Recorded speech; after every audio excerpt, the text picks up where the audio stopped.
नमस्कार, आपके साथ मैं हूं मीनाक्षी कनवाल और साहित्य आज तक ये आप हमारी खास पेशकश देख रहे हैं। यूं तो नवंबर के महीने में आपसे मुलाकात होती थी, लेकिन कोरोना काल में आपसे मुलाकात हो रही है। बात जब हम साल 2020 की कर रहे हैं तो ये अपने आप में एक ऐसा साल है जिसे इसलिए भी याद किया जाएगा कि जब हिंदुस्तान लॉकडाउन में घरों में कैद था तो उस वक्त हिंदुस्तान ने जो कार्यक्रम टेलीविजन पर देखे, रामायण और महाभारत के कलाकार इस वक्त हमारे साथ मौजूद हैं जिन्होंने उस दौर में उन किरदारों को इस तरह से हमारी स्मृतियों में जीवंत किया है कि आज के दौर में भी वो उतने रेलेवेंट हैं और हम उनकी बात कर रहे हैं। और युधिष्ठिर का किरदार निभाने वाले गजेंद्र चौहान हमारे साथ इस वक्त मौजूद हैं। रूपा जी, गजेंद्र जी, आप दोनों का बहुत बहुत स्वागत है आज तक के साहित्य आज तक कार्यक्रम में। बहुत बहुत धन्यवाद मीनाक्षी जी। नमस्कार। रूपा जी, आपके साथ मैं शुरुआत करती हूँ इस बातचीत की। आज जब टेलीविज़न स्क्रीन्स पर घरों में कैद होकर लोग एक बार फिर से रामायण और महाभारत जैसे धारावाहिक देख रहे हैं और ये वो वक्त है जब वो पीढ़ी भी देख रही है जिसके हाथ में मोबाइल्स हैं, गैजेट्स हैं, जो टेक्नोलॉजी की बातें करती है, जो न्यू एज कंटेंट की बात करती है, लेकिन वो भी टेलीविज़न स्क्रीन्स पर उसी तरह से बंधी हुई है जैसे आज से 30 साल पहले का दौर था।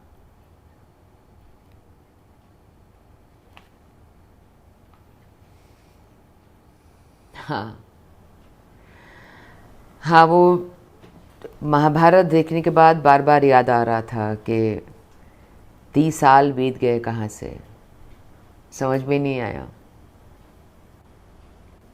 कहाँ से टाइम चले गए। लेकिन जो लोग आज भी देख रहे थे वो उस ज़माने में भी देखते थे और मज़ेदार बात यह है कि अभी भी देख रहे हैं और कई बच्चे भी देख रहे हैं। ये एक बहुत खुशी की बात है। गजेंद्र जी, जिस तरह से दोबारा टेलीकास्ट की जब प्लानिंग हुई और उसके बाद जब जितना प्यार दोबारा से रामायण और महाभारत को मिला है, मैं जानती हूँ कि उस दौर में जो स्टारडम देखा आपने वो तो एक अलग बात है, लेकिन आज के दौर में एक बार फिर से वो स्टारडम जीवंत हुआ है। आज की पीढ़ी ने आज के दौर में जो सबसे बड़ा कॉम्प्लीमेंट आपको एक बार फिर मिला हो या कोई ऐसी बात जो आज के दौर में आपके दिल को एक बार फिर छू गई हो? पहले तो मैं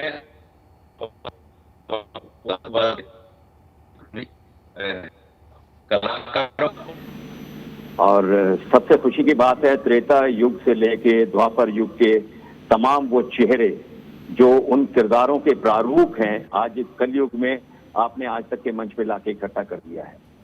महाभारत और रामायण जो है इस देश की धरोहर है। ये हमारी सभ्यता, संस्कृति, हमारी मर्यादाएं, हमारी परंपराओं का योग है। ये हमारे खून में है। वो बातें जो महाभारत और रामायण में कही गई हैं वो हमारे खून में है, हमारे रोज के रूटीन जो सिस्टम है उसमें है। इसलिए ये कभी भी जो है मानव जीवन से जाने वाला नहीं है। मैं हमेशा कहता हूँ कि मानव जीवन में जो है वो महाभारत में है और जो महाभारत में वो मानव जीवन में है। 1988 में लॉकडाउन, महाभारत की वजह से लॉकडाउन हुआ था, आज लॉकडाउन की वजह से महाभारत हो रही है। आज के युग में इतने कॉम्प्लीमेंट मिल रहे हैं। ये मेरी इमेजिनेशन होती थी मीनाक्षी जी कभी कि ऐसा लगता था कि ये सोशल मीडिया हमारे समय में क्यों नहीं था। आज सोशल मीडिया के समय में महाभारत लौट कर आई है। हम कर्जदार हैं, हम ऋणी हैं इस देश के उन लोगों के, तमाम लोगों के जिन्होंने वही प्यार, वही आशीर्वाद, वही सम्मान हमें लौटाया है। और मुझे लगता है कि मैं हमेशा से कहता रहा हूं कि जब जब पीढ़ी बदलेगी तब तब महाभारत और रामायण का प्रसारण जो है दूरदर्शन के माध्यम से, देश का जो नेशनल नेटवर्क है या किसी और चैनल के माध्यम से हमेशा होना चाहिए, ताकि आगे आने वाली पीढ़ी, क्योंकि महाभारत और रामायण सिर्फ देखने की चीज नहीं है, सीखने की और अपनाने की चीजें हैं। इसलिए मुझे ऐसा लगता है कि कहीं ना कहीं मेरा ऐसा भी मानना है कि देश के जो पाठ्यक्रम है उसमें भी रामायण और महाभारत को इंक्लूड किया जाना चाहिए, क्योंकि आगे आने वाली जनरेशन को हम ये धरोहर सौंप सके, हम भारत की उन बातों को उन नई पीढ़ी तक पहुंचा सके जिसे हम किसी और माध्यम से, क्योंकि आज की पीढ़ी जो है वो देखकर ज्यादा सीखती है, वो पढ़ने में विश्वास कम करती है। टेलीविजन है, नेटवर्क है, दूसरे सोशल मीडिया है, उनसे वो चीजों को जल्दी ग्रैस्प करती है। तो मुझे लगता है कि एक वरदान है लॉकडाउन के समय कि रामायण और महाभारत वापस लौटा है। और मैं तो ये कहूंगा कि 2-2, 3-3 चैनल पे एक साथ चल रहा है और सब जगह टीआरपी जो है टॉप पे चल रही है। ये बड़ी खुशी की बात है।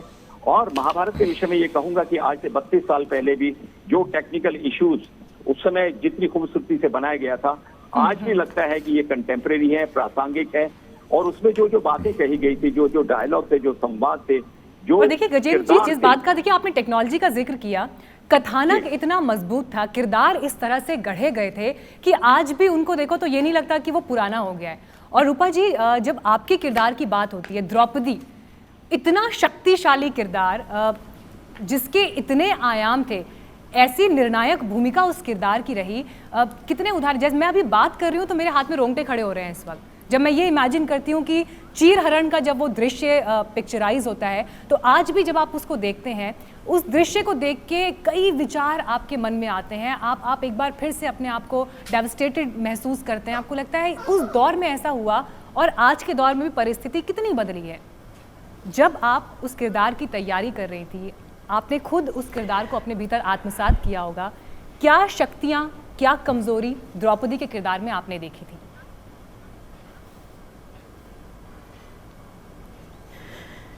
देखिए, वैसे मैं एक इंसान भी वैसे ही थोड़ी सी ज़िद्दी हूँ, थोड़ी सी साहसी हूँ, और जो सही लगता है वही बोलती हूँ। बचपन से मेरी आदतें भी वैसी थी, जैसे द्रौपदी की जो हिम्मत है, जो सीधा बोलने की आदतें हैं, साहस है, वो सारे ऐसे ही, उसमें कई सारी चीज़ मुझ में था बचपन से। तो शायद वो कैरेक्टर के साथ मैं अपने आप को जोड़ भी पाई। हालांकि हमें उस वक्त जब हम शूटिंग कर रहे थे महाभारत के, वो दोबारा महाभारत पढ़ना पड़ा। जो महाभारत हम बचपन में पढ़े थे वो अलग था, जो हम दोबारा बड़े होने के बाद ये किरदार निभाते वक्त, ये जो द्रौपदी का किरदार हमने पढ़े, फिर से अलग अलग जगह पे एनालिसिस मिलते थे तो उसमें पढ़ाई चुकी हैं, तब हमें लगा कि ये हमेशा के लिए, ये नारी जो है ना, ये भारत के एक अंग है, एक रूप है। हमेशा नारी में इतना ही शक्ति हमेशा ही था, आज भी है। देखिए, नारी की शक्ति और नारी का सम्मान जब जब खराब हुआ, तब तब ये ऐसे ही फल मिलते गए, कुरुक्षेत्र बनते गए। तो नारी का ताकत हमेशा ही बहुत ज़्यादा था, सम्मान भी ऊपर, जब जब नीचे हुआ तब इसको लोगों को भुगतना पड़ा, झेलना पड़ा। तो ये शक्ति जो है नारी, वो हमेशा के लिए सही है। इट इज़, आज भी वो कॉन्टेम्पररी है, आज के लिए भी वो सही है, उस वक्त भी सही था। और ये भारत का जो परंपरा है ना, ये देखो, हम भारत माता बोलते हैं, बाकी सारे देश फादर बोलते हैं देश को, लेकिन भारत माता बोलते हैं अपने देश को, माँ के समान मानते हैं। तो नारी का सम्मान, नारी का शक्ति हमेशा पूजा जाता है। माँ दुर्गा, माँ काली हमेशा पूजा जाता है भारत में, अलग अलग रूप में पूजे जाते हैं। तो मुझे हमेशा ये लगा, उस वक्त भी लगा, जब चीरहरण का सीन मुझे याद है, मुझे जब घसीटा जा रहा था, गजेंद्र को याद होगा, जब वहाँ पे घसीटे जा रहे थे, मैं एक्चुअली गिर गई थी। मैंने दुशासन के साथ इतना विरोध किया, उसको इतनी तकलीफ दी उसको खींचने में, कि उसे सचमुच परेशानी हुई, सचमुच पसीना पसीना हो गया था। और वो जो गिर गई थी वो फ्लोर पे जाते जाते, वो कोई एक्टिंग नहीं था, वो डिज़ाइन नहीं था, हम सचमुच ही गिर गए थे। और उसको बहुत तकलीफ हो रही थी हमें उसको वहीं से घसीट के ले जाने का। आज भी मुझे ये सारे घटनाएं मुझे लगता है, और आज ये लॉकडाउन के दौरान जब ये सब सीरियल दोबारा देखते हैं तो आज भी लगता है कि कितना कॉन्टेम्पररी है, कितने शक्ति है हमारे महिलाओं में। आज भी वो अगर चाहें, जहाँ चाहे, अपनी शक्ति का सही उपयोग कर सकते हैं। और रूपा जी, देखिए, जब मैं इंटरव्यू में आने से पहले ऐसी कुछ आर्टिकल्स पढ़ रही थी और मैं कुछ इन्फॉर्मेशन जुटा रही थी कि उस दौर में क्या क्या हुआ था, तो ऐसे किस्से मिले, आप कंफर्म कर सकती हैं ऐसे, कि कभी आप लोग खाना खाने गए साथ में, तो दुर्योधन का कैरेक्टर निभाया था पुनीत इस्सर जी ने। रेस्टोरेंट में या जहाँ ढाबा था या जहाँ भी खाने की व्यवस्था थी, उन्हें खाना सर्व नहीं किया गया इस नाराज़गी के साथ कि ये दुर्योधन है। तो लोगों ने जिस तरह से अपने आप को जोड़ा है महाभारत या रामायण के किरदारों के साथ, वो अविश्वसनीय है, अभूतपूर्व है।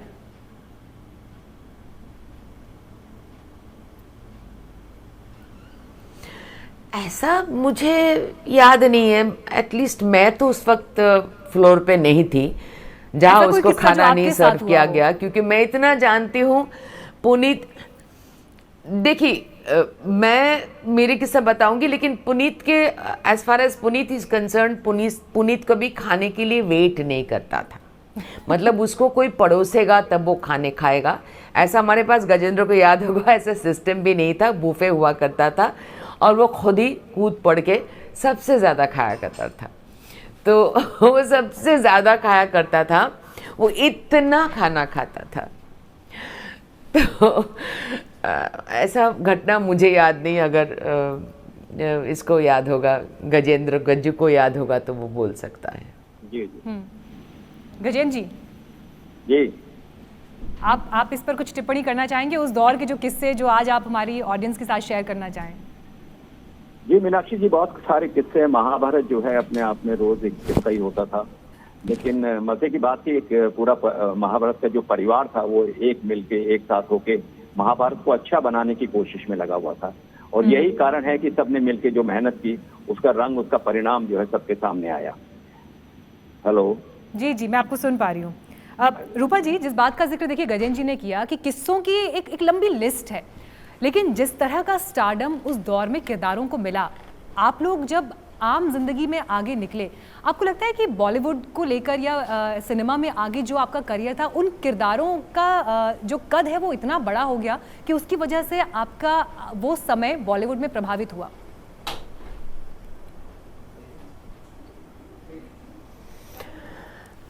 हाँ, एक्चुअली पता नहीं, आज के दिन इस वक्त कहीं कुछ दिनों से हम लोग पश्चिम बंगाल में इतने सारे हादसे को लेकर इतने परेशान हैं कि कुछ स्टारडम और सारी चीज़ ध्यान करना भी मुश्किल है। एक तो इतना बड़ा तूफान पश्चिम बंगाल के लोगों ने झेले हैं, तो हम उसी सब में, पूरा दिमाग उसी में घूम रहा है। तो हाँ, शायद स्टारडम था, या उस वक्त महाभारत के सारे लोग बहुत फेमस भी हो चुके थे काम करते हुए। लेकिन मैं आपको एक बात बताना चाहती हूँ, आपके सवाल के जवाब में नहीं, लेकिन मैं थोड़ा सा अलग बात कहना चाहती हूँ कि देखिए, महाभारत का स्टारडम कुछ स्टारडम जैसा नहीं था। महाभारत में ना, जब हम सबने बहुत जान लड़ा के काम किए हैं, ये सिर्फ जो हम वाणी महाभारत में कहते थे ना कि कर्म ही यज्ञ है, कर्म ही धर्म है, वो हम सारे लोग ना निभाते थे। वो सारे काम हम लोग करते थे 24 घंटे में। आप सीधी इतनी सी तो समझ सकते कि सुबह 5 बजे मैं स्टूडियो में हर दिन 2 साल लगातार मैं सुबह 5 बजे स्टूडियो में पहुंचती थी, रात को 10 बजे होटल वापस पहुंचती थी फिल्म सिटी से। तो आप समझ सकते हो कि कितने घंटों तक हम लोगों ने कितनी कठिनाई से वो डायलॉग बोलिए, उसको आत्मस्थ करना, उसको याद करना, तो ऐसे ही पॉपुलर हुए बिकॉज सारे लोगों ने इतना जान डाला था उसमें। मजाक करते थे, मस्ती भी करते थे, हम लोग हंसते भी थे, हम लोग थोड़ा चुटकुले भी करते थे। सब लोग मेरे पीछे बहुत मजाक भी मेरे सामने, मतलब मेरे बारे में मजाक भी करते थे। लेकिन मैं फिर भी बताऊंगी, सारे लोग जो आज के दिन में, आज के तारीख में मुझे बहुत रेलेवेंट लग रहा है कि सारे लोग एक दूसरे को मदद किया करते थे। सारे लोग फ्लोर पे, सारे लोग चाहे किरदार जैसी भी अलग अलग निभाए, लेकिन सारे लोग एक दूसरे को कैरेक्टर में, डायलॉग में या मूवमेंट में, हर एक दूसरे को, या कैमरा तुझे ढक रहा है, थोड़ा सा आगे जा, थोड़ा सा पीछे जा, हर एक चीज़ में जो आज के तारीख में भी वो इम्पॉर्टेंट है। क्यों वो इतना फेमस हुआ, क्यों लोगों को ये अच्छा लगा? क्योंकि ये जो कंबाइंड एफर्ट था उसमें कोई भी एक्टर नहीं था, गज्जू को याद होगा, कोई भी एक्टर नहीं था। वो एक दूसरे के साथ फ्लोर पे काम के वक्त असल में टक्कर मारते थे। सिर्फ परफॉर्मेंस में हम सभी एक दूसरे से अच्छा करने की कोशिश करेंगे, ये तो कॉमन है, हर एक्टर करता है, हमेशा करता है। लेकिन टक्कर किसी और को तकलीफ देने के लिए एक आध बार मजाकिया कर लिया किसी ने, वो दूसरी बात है। पर जनरली हमेशा एक साथ एकजुट होकर एक दूसरे की मदद करके हम लोग, इसीलिए महाभारत आज भी 30 साल बाद भी लोगों को कोऑर्डिनेटेड एफर्ट लगता है, जो आज के तारीख में, लॉकडाउन के तारीख पे मुझे लगता है बहुत रेलिवेंट है, बहुत रेलिवेंट है कि ये कोऑर्डिनेटेड एफर्ट है। सब मिलकर सब एक साथ रहेंगे, एक साथ एक नियम पालन करेंगे, जो धर्म है, जो कर्म है, उसका पालन करेंगे, तो देखना सभी के लिए अच्छा होगा। महाभारत में आप एक चीज, जैसे मैं आपको थोड़ा सा डिबेट करूंगी, आप बुरा मत मानिए प्लीज। नहीं, मैं आपसे ये पूछना चाह रही थी, प्लीज बुरा मत मानिए। जब हम महाभारत की बात करते पिछले हैं, 4 दिन से मैं इसी से जुड़ा सवाल पूछना चाह रही हूँ रूपा जी। हाँ, जब हम महाभारत की बात करते हैं, महाभारत अपने आप में एक ऐसा शास्त्र है जिसमें राजनीति अपने चरम पर हुई, कूटनीति अपने चरम पर हुई, षड्यंत्र हुए, युद्ध हुआ, बहुत बड़ा मैसेज उसके भीतर छुपा है, और कहीं ना कहीं वो हम सभी की लाइफ में अलग अलग स्तरों पर जाकर जुड़ भी जाता है। जब हम आज के दौर की राजनीति की बात करते हैं, आप कैसे उस चश्मे से आज के दौर की राजनीति को देखते हैं, महाभारत के चश्मे से? मैं आपको एक बात बताऊं, महाभारत में जो कुरुक्षेत्र हुआ था, वो लड़ाई किन के बीच में था? धर्म अधर्म के बीच में, न्याय अन्याय के बीच में, सत्य असत्य एक दूसरे से लड़ रहे थे। आज ये पिछले कुछ दिनों से, कुछ महीनों से हम लड़ रहे हैं किससे? प्रकृति से लड़ रहे हैं। किससे? ऐसा कोई आपदा जो हमने नहीं बनाए, जो आज ये देश जिस दौर से गुजर रहा है, कोरोना, भारत ने नहीं बनाए, पूरे विश्व इस दौर से गुजर रहा है, इस तकलीफ से गुजर रहा है। ये पिछले 4 दिन से हम जो पश्चिम बंगाल में गुजर रहे हैं, वो प्रकृति से हम लड़ रहे हैं। प्रकृति से क्या हम लड़ सकते हैं? महाभारत में हर बातों में कहा गया है, प्रकृति सबसे ऊपर है। प्रकृति के नीचे आपके पास खुद को खुदराती खुद्र लगेगा, इतना सा चींटी की भी भांति कम लगेगा अपने आप को। ये आज प्रकृति हमको पिछले 2 दिन से दिखा दिया। बंगाल में, पश्चिम बंगाल, लोग ऐसे परेशान हुए, मैं क्या बताऊं। लेकिन ये दिखा दिया हमको कि प्रकृति सबसे ऊपर है, नियम निष्ठा सबसे ऊपर है। वो अगर आप चलते रहो, उसी का आप दायरा क्रॉस ना करो। नियम, ये देखो कोरोना वायरस के साथ महाभारत का, कोविड के साथ महाभारत का, लॉकडाउन का कैसा संबंध है। भारत में हमेशा का परंपरा था हाथ जोड़ के नमस्कार करो, था कि नहीं? आज देखो यही हमारा सबसे बड़ा काम हो गया कि हाथ जोड़ के नमस्कार करो, दूरी बनाए रखो, उतना सम्मान बनाए रखो एक दूसरे का, बदन के साथ धक्का मत मारो, दूर रखो, साफ रखो, अपने आप को सुतर रखो, साफ रखो, तो खुद भी खुश रहेगा, बाकी लोगों को भी खुश रख पाओगे। तो ये सारे जो सीख है, महाभारत बोलिए, रामायण भी बहुत लोग बहुत फेमस हुए, बहुत लोगों ने देखे हैं।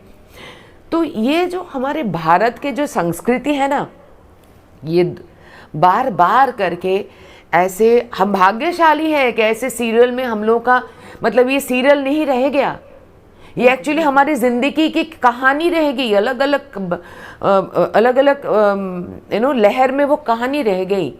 वो कहानी हमको दिखा दिया है कि भारत के संस्कृति के साथ जुड़े रहो। आप कैसे ना कैसे करके आप ठीक इस लड़ाई के जंग से आप बच के निकलोगे। संदेश आपने यहाँ पर दिया, तकलीफ होगी, प्रकृति को लेकर खास तौर पर आपने जिस तरह से कहा कि उसके साथ में हमें युद्ध नहीं करना है, उसके साथ हमें आमने सामने नहीं रहना है, बल्कि सामंजस्य बिठाकर साथ में जीना सीखना होगा। ये अपने आप में बहुत बड़ा मैसेज। रूपा जी, आपका बहुत बहुत शुक्रिया। रूपा जी, आप आज हमारे इस प्रोग्राम में शामिल हुई और अपने अनुभव जो आपने बांटे, मुझे लगता है इस अनुभव से हमारी ऑडियंस भी यहाँ से लेके ज़रूर कुछ ना कुछ जाएगी। शुक्रिया आपका रूपा जी।